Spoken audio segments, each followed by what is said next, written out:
This is episode 4, Intimation.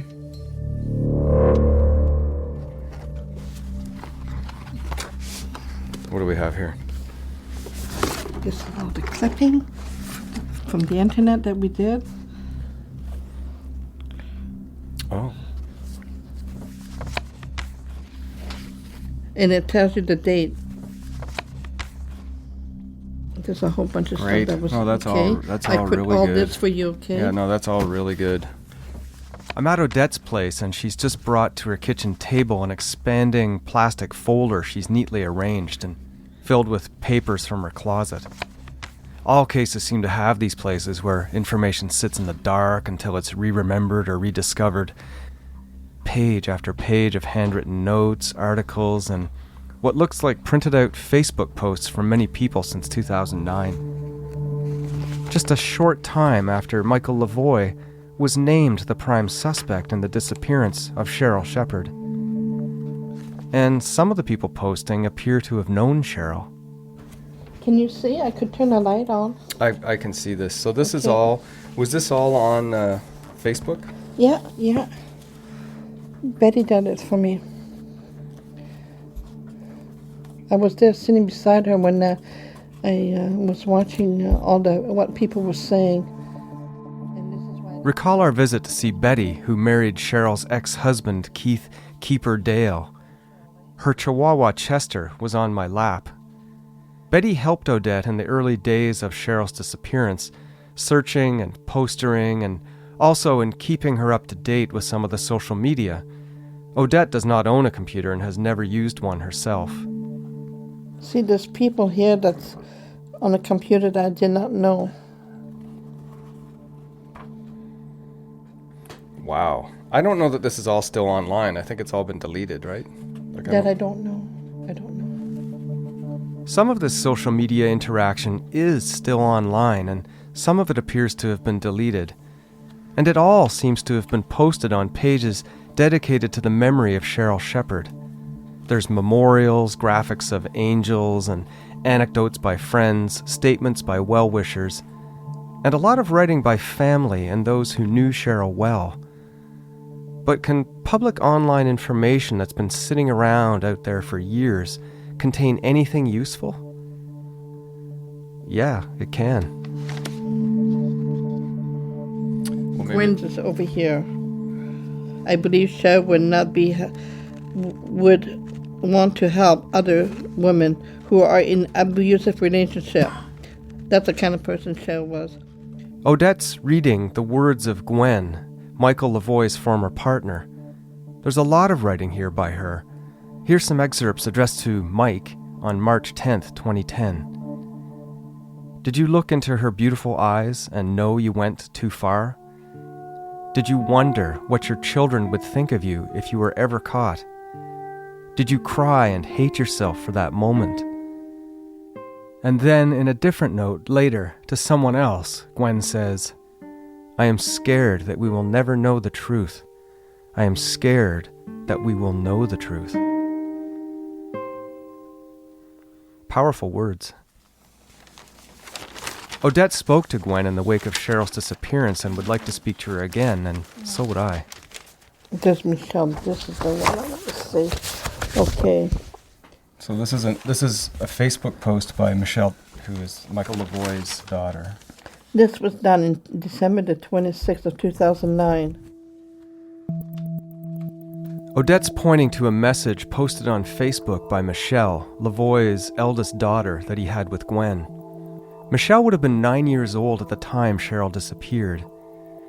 She and her sisters were with Michael on and off during the Friday night and weekend Cheryl went missing back in early January 1998. Michael has denied to police that he had anything to do with Cheryl's disappearance. The cryptic note his daughter has written on Facebook seems intended for a particular person's eyes. Michelle writes, I know you're reading this page and thinking that this is some way to get back at you. But me being on this page has absolutely nothing to do with you. This is me trying to heal. This is me trying to heal, trying to get past all this. This is a place I can come and see that I'm not the only person who cares and hasn't forgotten about her. So when you come on this page and see that I have posted, remember this. Waiting is painful, forgetting is painful, but not knowing is the worst kind of suffering. This is the girl I'd like to meet. Oh my God. What does this Facebook post mean? Does Michelle remember anything from the time of Cheryl's disappearance? In another post in April 2010, Michelle includes a photo of a tattoo she had recently got on her back. She says it's the tattoo I got for Cheryl. The tattoo looks to me like intertwined, stylized question marks, and there's a phrase. It says, "Not knowing is the worst suffering." Did you ever talk to the kids about any of this? His No, kids? no. The police did though. I talked to Michelle a couple of years ago, his oldest daughter. She would be she was 9 years old when this happened, 98. So she would be 19, 26, 27 years old. Should be in her late 20s. And she's up west right now. She's out west right now? Yeah, Okay. yeah. So I'd be interested in talking I to would her. like to meet with her. I would like to talk to Michelle. Yeah. I would like to meet with her. Getting in touch with people can be hard in a cold case. Gaining their cooperation and actually meeting them even harder. And above all that, every potential meeting and reinvestigating these cases between victims' family members and those connected to them triggers a special set of considerations and anxieties. Talking about this stuff dredges up a lot of pain, and I'd argue that it's important both for the case and the healing process, but people don't always agree. So wanting to meet with Gwen and her daughter Michelle is one thing, and actually doing it quite another. And I also have other people to meet and some stories to verify first.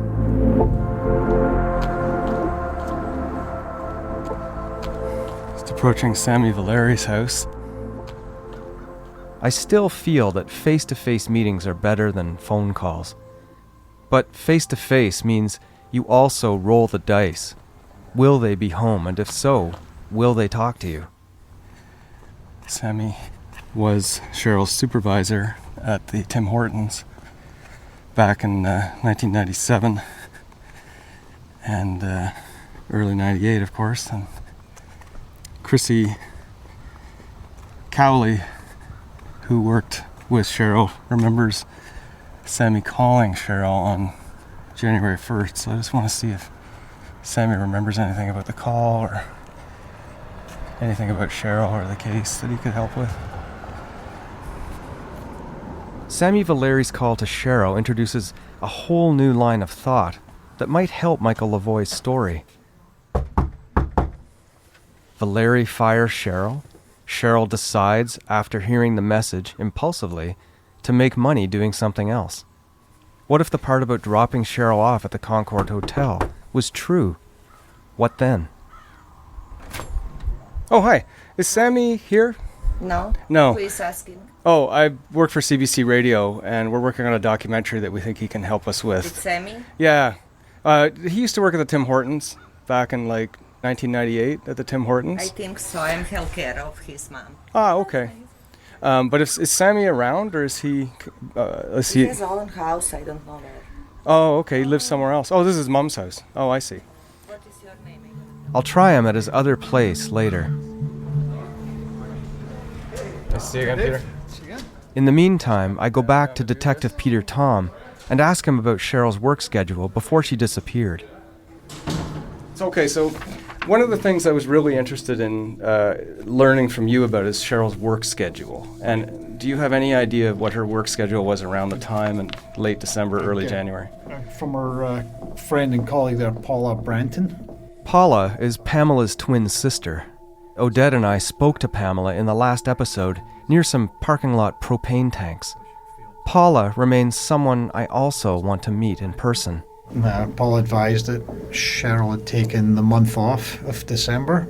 Paula told police in an interview that Cheryl had taken the month of December off due to health reasons. Her first scheduled day back was January 1st, and she never showed up for for work that day, and Cheryl told her she wasn't showing up, apparently. And then she wasn't scheduled after that. My understanding is that Cheryl believed that because she'd failed to show up, she wasn't. She'd asked Paula to get her dismissal papers, basically. Oh, okay. So that's where that came in. So there's no from the file. I haven't managed to find a work schedule per se. That seems to have come from Paula and another friend of Cheryl's, Tracy. Paula, and now I'll try to find this friend Tracy to speak to as well. Okay, that's interesting. So did Cheryl think that she was going to was fired because she hadn't showed up? Or? Yeah, that's reading what Paula and Tracy have said. That was her understanding. So in the phone calls, was there a phone call from Sammy Valeri? There was nothing, not in the recorded messages, no. So there was no message from Sammy that said you're fired? No. Okay, because that's what we heard. We heard somebody who witnessed him phone her and Right. say you're fired. Yeah. And maybe leave him. maybe spoke to her, or It was allegedly a message, but was it? maybe. Yeah. So she anticipated that because she wasn't going to show up, Yeah. that she was done. Yeah. Maybe in her mind. That's interesting. Yeah, she hadn't been there for a month, and so. So does that lend credence to the sort of going dancing idea? It's hard to say.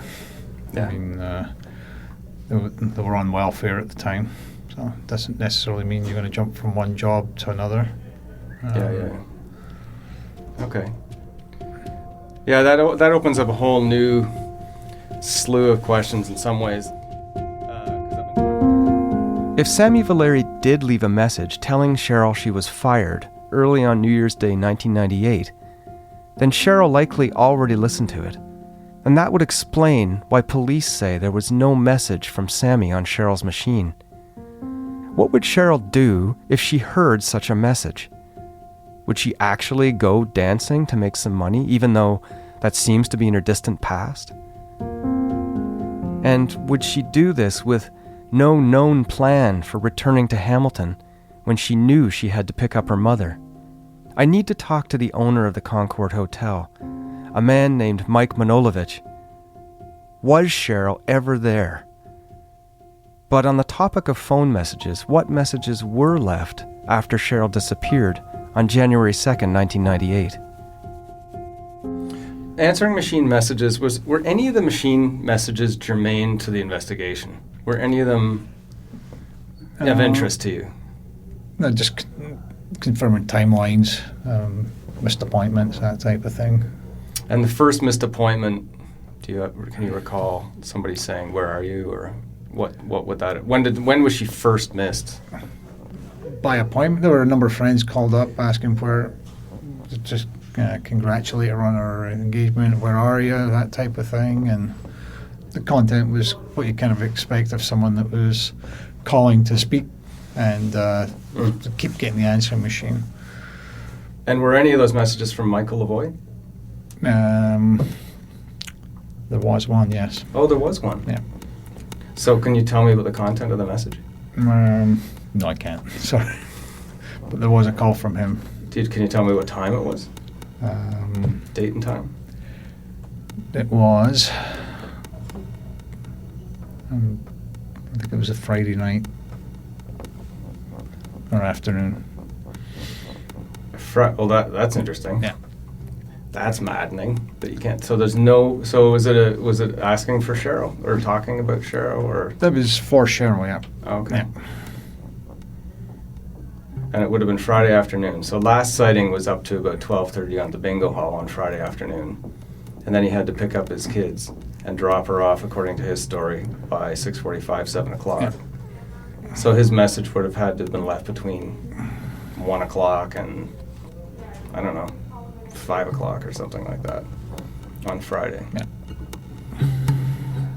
Police have confirmed that the call made by Michael Lavoie on Friday, January 2nd, the day Cheryl disappeared, was on a landline at 4:40 p.m. Lavoie claimed to police that he had made the call from his parents' place on Mohawk Road in Upper Sherman, about a 15-minute drive away from the Queenston Road apartment. But police say they were unable to trace the call to verify its origin.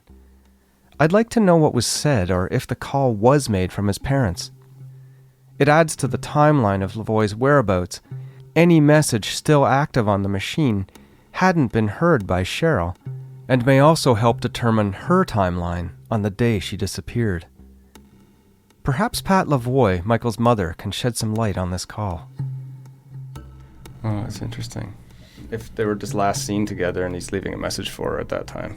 There's a number of strange things in relation to this investigation.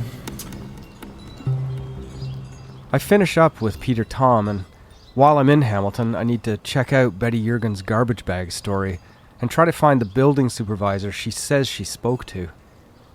Betty says the supervisor told her that he had seen Michael Lavoie struggling with large garbage bags on the weekend Cheryl disappeared. To find this person, I have to visit the former owner of the apartments where Cheryl and Odette used to live. His name is Roy Magna. Oh, hi. Is Roy Magna here? Yeah. Oh, okay, great. We work for CBC Radio. People like Roy Magna are part of the process of investigating. Good morning. Oh, you're actually here, Mr. Magna. How are you? Important because they hold a single piece of information like a name or a phone number. You get it, and then you pass through. What was him for? We had a superintendent there. That's the person, yeah. And the superintendent was Art McDonald. He still works for us. Ah, okay. So you may want to speak to him. So he was there at the time. So Yeah. that would be the person. You meet, follow the leads, to wherever they go, for as long as you can. Art McDonald was the person that I think Betty might have spoken to and heard the story of the garbage bags from. Okay, great. All right. Thanks very much. You're welcome. Yeah, take care. Nice to see you. Hello. How are you? Do you live in this building here? Yes. I'm looking for Art. I know, I was expecting you. Oh, you're Art. Oh, good. Okay, great. It feels like it could be the beginning of a successful interview. Art is wearing a cowboy hat and boots and a beige t-shirt with a confused squirrel on the front. I read the caption and it doesn't sound promising. I'm so old I can't find my nuts. Oh, yeah. Yep. Ask the wife. The Okay. older you get, you know what happens after that, right? I'm only 47, man. Oh, yeah, you're welcome. Okay, but do you know anything? And you were the superintendent of 851 Queenston Yep. at the time that Yep. Cheryl disappeared. Yep. And how long were you the superintendent? There? Oh, there? 10 years? 10 years. Okay. And at the time when Cheryl disappeared, what happened? What happened at that time? I don't remember. Did police come and speak to you? I don't remember that either. Probably did, but I don't remember. That's my problem now. I don't remember some things now. It comes with age, eh? Do you remember around the time Cheryl disappeared seeing Michael Lavoie with garbage bags? And he said he was going to do laundry? I couldn't remember. Because I spoke to a woman who said she spoke to you Okay. and that you told her you saw him with laundry bags So on it that. must have been true then. She wouldn't make a story up like that because the tenants were pretty good in there. But if you can't I trust remember- what she said. Yeah. This seems like something someone would remember. Maybe it wasn't Art that Betty Jurgen spoke to. Do you remember where police searched in the building? All through it. Elevator, behind the elevators, and the staircases. That's it. Everything else is nowhere, no entrance. Furnace room and all that? Yeah, it's all locked. And did you search too? Did you look? Yes, I helped them, yeah. I walked with them for a little bit of time. And what were you thinking at the I time? wasn't thinking, I didn't know what to think. And they didn't say too much either. They keep it to themselves. I don't know. I don't know. Then I was wondering if she's into the prostitution stuff. Maybe she's doing it for him. You never know. I don't know. It's just something about both of them, eh? But she was a nice girl. She didn't get treated right. That's for sure. Art's suspicions and gut feelings here don't inspire confidence. But it was good to hear that a search of the building was conducted. Oh, yeah, you're welcome. Okay, thanks very much. Yeah, thank you. Have a good day. Nice Okay. again meeting you. Yeah. Take care, man. Ciao. I head to 851 Queenston Road in Hamilton, Art's old building and the place where Cheryl lived with Odette at the time of her disappearance. I want to see if anyone there can remember anything.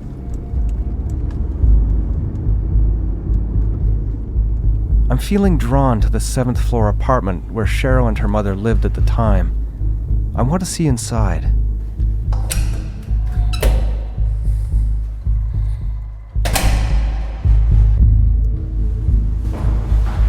This is the stairwell that leads out the back of 851 Queenston.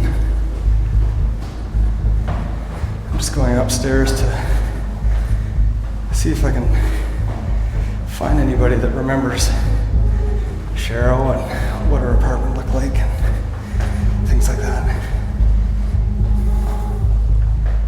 I want to see if this back stairwell comes out where I think it does, right next to Cheryl's old 7th floor apartment. If you were to go down on these echoey gray primered stairs, you come to an exit door that leads to a secluded area and small parking lot outside. But if you keep going down further, you get to the basement where there's a coin laundry, elevators, and the entrance to the underground parking lot. Odette has told me that Cheryl normally parked her white Buick in the underground lot, while Mike parked his gray van in the small above-ground lot out back. As I continue the climb upstairs, I keep wondering, on the day Cheryl disappeared, did she leave this building for the last time using these stairs? And if so, what state was she in? Unfortunately, there are no surveillance cameras to help tell that story.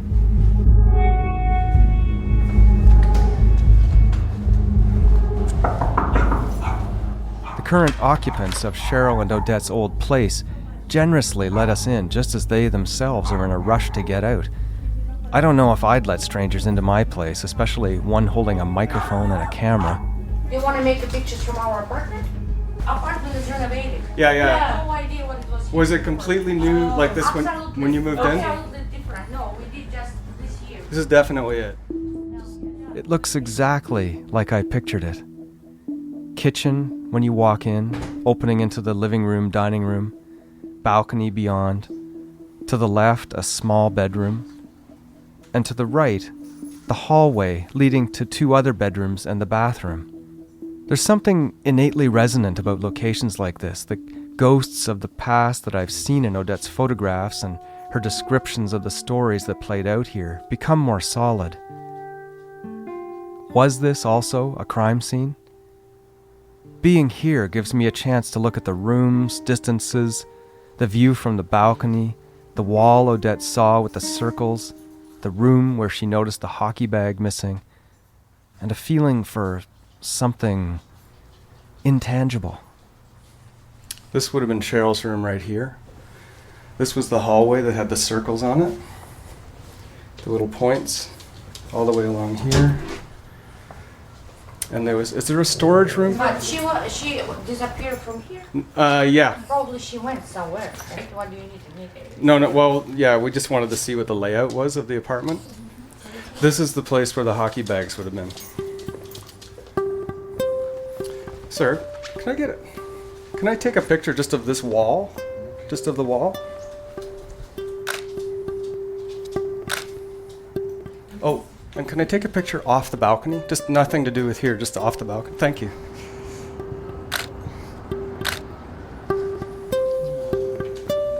Thanks so much. Sorry to bug you. As the door closes, I catch a final glimpse of the living room. And then it's gone. So this hallway would be her hallway, right? It looks identical to what I pictured in my head.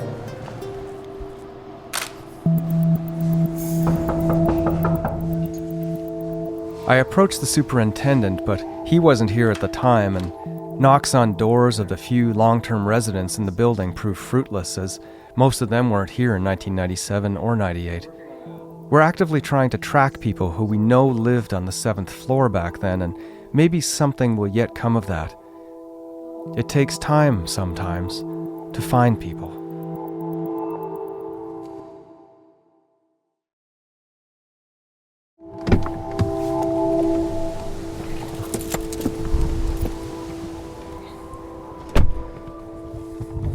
I love meeting people in cars. This is my office. I take statements here all the time. Okay. I've been trying to contact Don Forgan, one of the original long-time investigators on the Shepherd case, for months. And luckily, very recently, we were able to meet up in his car on an East Toronto street.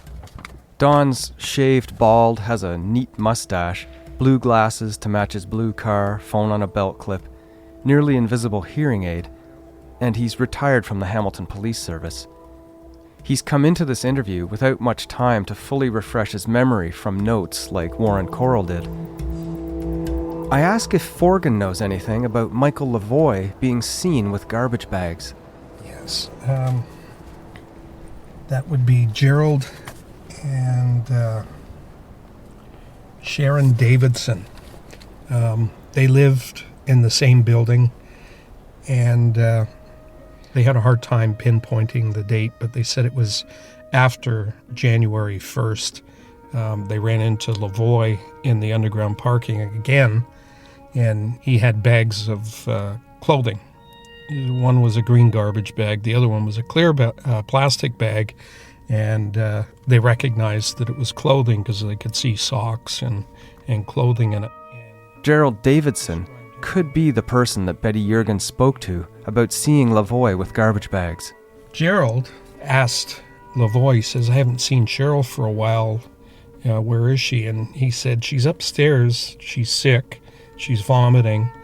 And he made another comment to the fact that she's so sick that she hasn't contacted her mother. That's a quote from Gerald? Yeah, from Gerald. Cheryl phoned her mother on New Year's Day to organize picking her up at Toronto's Union Station. There was no mention of being sick, and it was a long call as the phone was being passed around to all the relatives in New Brunswick before being handed back to Odette to say her final goodbyes.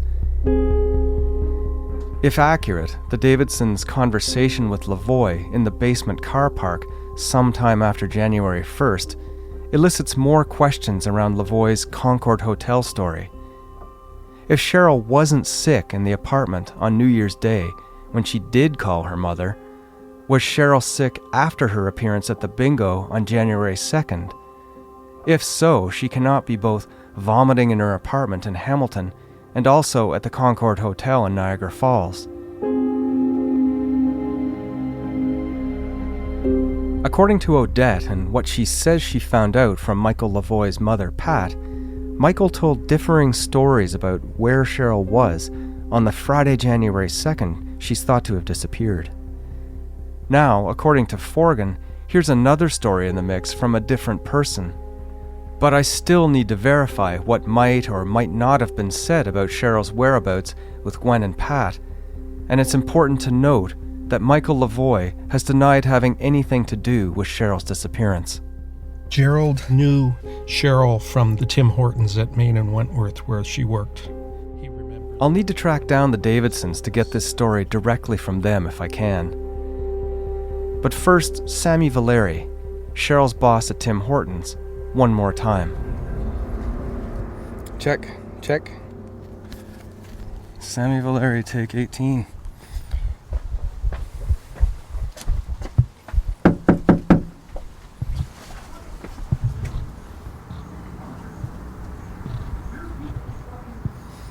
I could hear somebody yelling in there.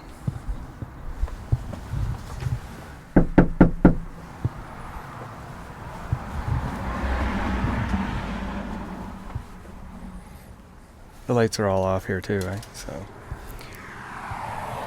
there was a dog, and then someone yelled, and then nothing. So I guess we can just call back. It did sound like there was commotion going on inside, and then it suddenly stopped. I'll have to courier a letter to Sammy Valeri so it's clear that I'm only looking for information about Cheryl. This is what it's like tracking down or verifying each piece of information that might be interesting. People need to know that every little piece of information makes a difference. Sometimes you get somewhere, and sometimes you don't. Hello. Looking for a guy named Mike. Mike Malolovich. Not me. That's you? Okay, just a moment. Yeah. I've just walked up a wide paved driveway to Mike Manolovich's brown bungalow in Niagara Falls. Manolovich is the former owner of the Concord Hotel, the strip club where Michael Lavoie says he dropped Cheryl off. I need to get to the bottom of whether Cheryl was ever there. It's a warm day and most of the grass on the sizable front lawn is dead. An older man in a lawn chair by the garage that I initially took for Mr. Manolovich has gone into the house. And another man with a light green golf shirt, short gray hair, and glasses emerges. I can't quite make out what his dog looks like through the screen porch where it's barking at me. Oh, hi. You're Mike. Yes. Hi, I'm David. I work for CBC Radio, and we're doing a story about Cheryl Shepard, who went missing a long time ago in Hamilton in '98. And you owned a club called the Concord? Yes. And do you remember the case that I'm talking about, whether the boyfriend had said that he dropped Cheryl off at the Concord? Did you remember seeing her? No, I never saw her. And so she was not... No. She never. That was a bullshit. Whatever. You didn't have any surveillance cameras, so you couldn't, on your place, eh? You couldn't... Interesting. He's bullshitting, dropping her off there. I know that because she never worked. She never worked there for me. You know, she never worked. And what happened to the Concord? It's not still there, is it? Well, I sold it, so now it's Country Western Bar. Oh, okay. So if someone had shown up at your club, say on that, it would have been January 2nd, 1998, in the evening. If someone had shown up, a female, say Cheryl, and said, "Hi, I want to dance," what would you have said? So she would have to provide the license that she is allowed to dance in Niagara Falls. Right. Because there was a licensing that time. There was a license for Hamilton, there was a license for Niagara Falls, there was a license for Toronto. So if she got the Toronto license, she wouldn't be able to dance in Niagara Falls. She would have to go to the police board and get a license from them that she is old enough to dance. Oh, that's interesting. So the police give the license? Yeah. Oh, I see. That's interesting. The police still doing it. Falls. Right. We asked police and other officials in Niagara and Hamilton if Cheryl was a licensed exotic dancer, but no records could be found. It has been suggested by police that dancers have been known to freelance at venues without such a license. Sir, I got no idea. Yeah. I got no idea. I even had two detectives come from Hamilton to interview me. There's nothing there. There is not. But she disappeared. Nobody. I don't know. Did they find anything? No. She just disappeared, and that's it. And where is he? He's still free man. No, she never showed up. She never danced in my club. Never. Did you ever see her? Like, has she ever been there ever? No. Okay. And did any of the other girls know her? Do you know, or was there? Not the girls that they were working in my club. No. Really? No, because we were talking after. After the camera left and the police, for a week he was a hot rocket. You had the radio stations calling. You had the police coming almost every day. So apparently Michael Lavoie, the guy who dropped her off, he came to some of the clubs and showed her picture. You don't recall him doing that? Not my club. Okay. No, sir. That's interesting.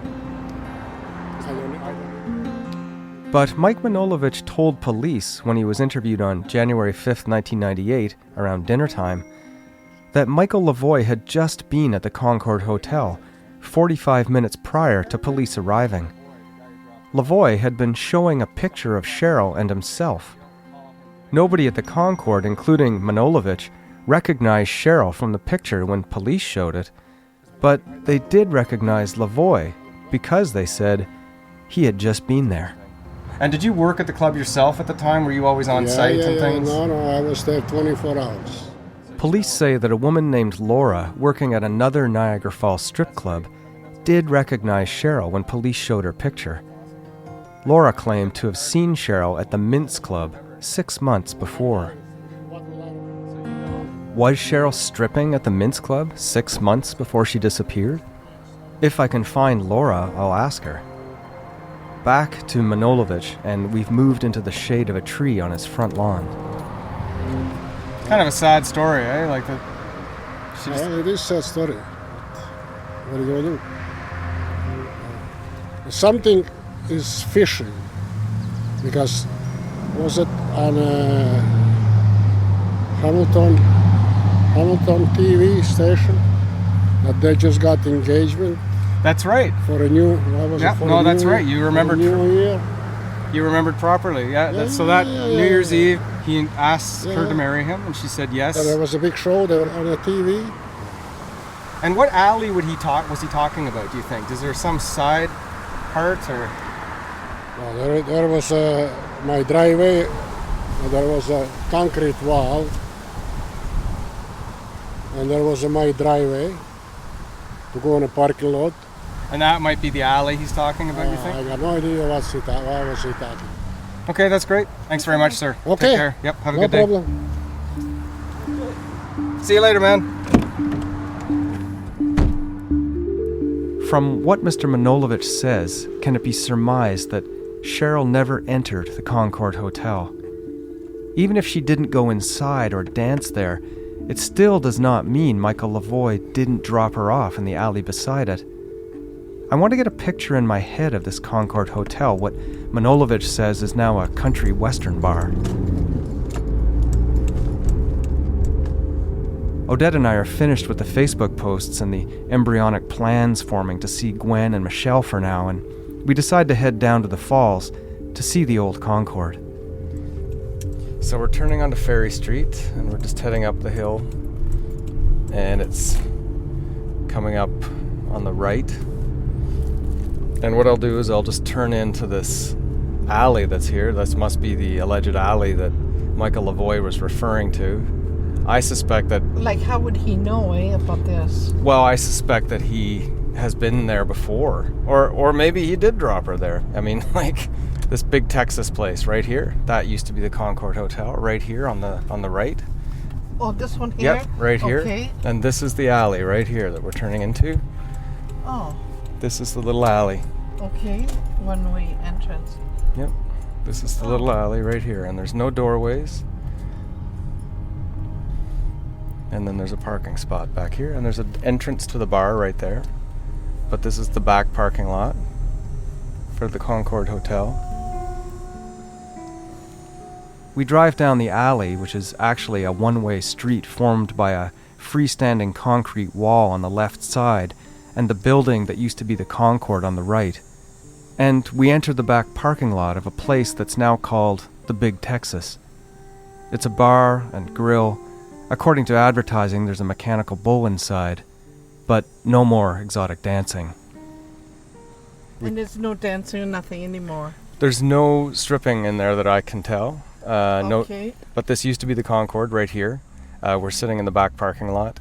So that's the alley right there, straight ahead. I'm assuming the alley, that's the only thing that can resemble an alley here. Right, right. It's quite an open space. Yeah, because he that's what he told me. He dropped her off in the alleyway, and I thought it was dark and everything else, but I could see it's not. No, it's not dark. It's not like, at night it would be dark, but it's not like an alley that goes into nothing. It comes into a big open space in the back here. Right, yeah. There's no doorway in the alley, so she would have, let's just play this story out, she would have come to the back, gone into the back there. Yeah. And his story was that he didn't look back to see if she even went in. Right? That's right. And he said he was late, like he had to go and pick up his girls. But the owner of the Concord at the time we interviewed, he said she never showed up. He didn't even know her. She'd never danced there.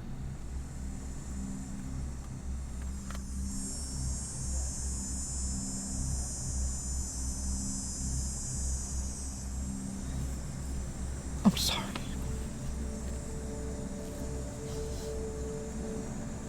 I just want to find her.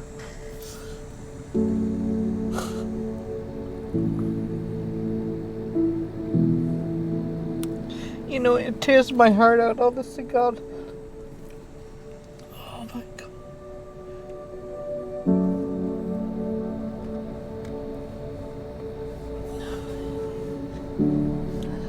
Did he bring her here or didn't he though? Yeah. My gut feeling says that she was never here, but of course I don't know, and nobody does. But we can ask Michael. We can ask Michael. Yeah. Michael Lavoie has always said he had nothing to do with Cheryl's disappearance and says he did drop her off.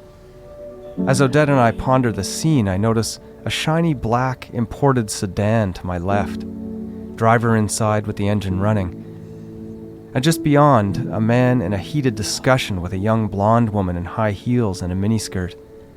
I don't think Odette has noticed. You know, sometimes I feel like I'm about 100 years old, you know, like it's What do you mean? it's taking the best of me, you know, to bring a child into this world. See her grow up, and yeah, for what? For someone to take her life? Yes, I do want to talk to him. Get ask him a question. I'm going to mark it down, you know, a question I want to talk to with Gwen. Gwen? Gwen. Yeah. I'll write it down, a question I want to ask her. I want to meet his Pat also, if she would talk to me. Michelle and Michael.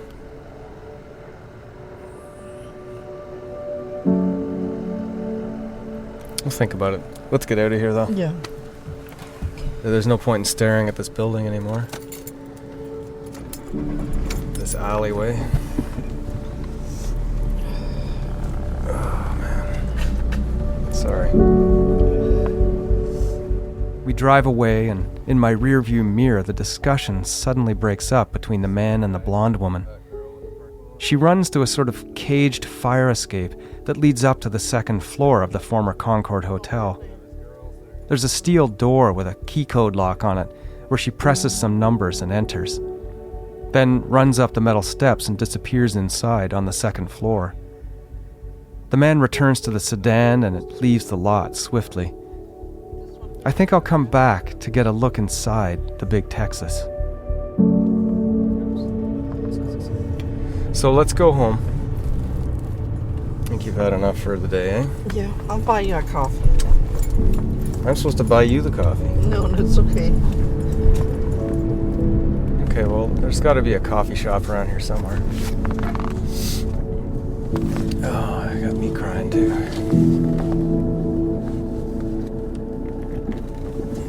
Do you want a donut with that?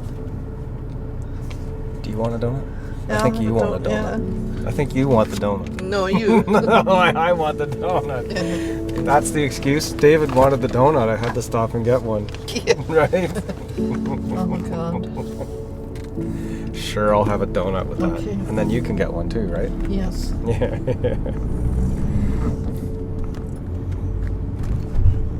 Every place visited, every person spoken to, every document read can reveal something new, verify something heard, give way to an overwhelming feeling that we're on the cusp of something related to a solution.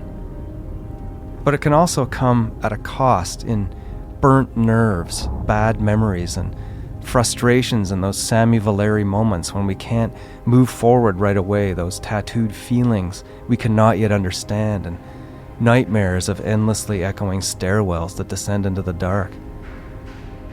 The human mind can revel in the chaos, but there has to be hope. And I think we've gotten at least that so far, on top of the donuts. Later, as I go over the posts and comments made on Facebook, I notice a name that keeps coming up. A person whom I've discovered was involved romantically with Michael Lavoie around the time Cheryl disappeared. A woman by the name of Sheila Darbison.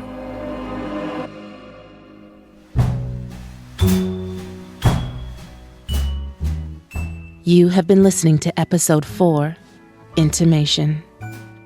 Visit cbc.ca/SKS to see a 360 video of the alleyway beside the former Concord Hotel. Someone Knows Something is hosted, written, and produced by David Ridgen and mixed by Cecil Fernandez. The series is also produced by Chris Oak, Steph Kampf, and executive producer Arif Noorani. Our theme music is by Bob Wiseman, with vocals by Mary Margaret O'Hara and Jess Reimer. Maybe one day we will all look out on the sun and know a light that shines the truth on our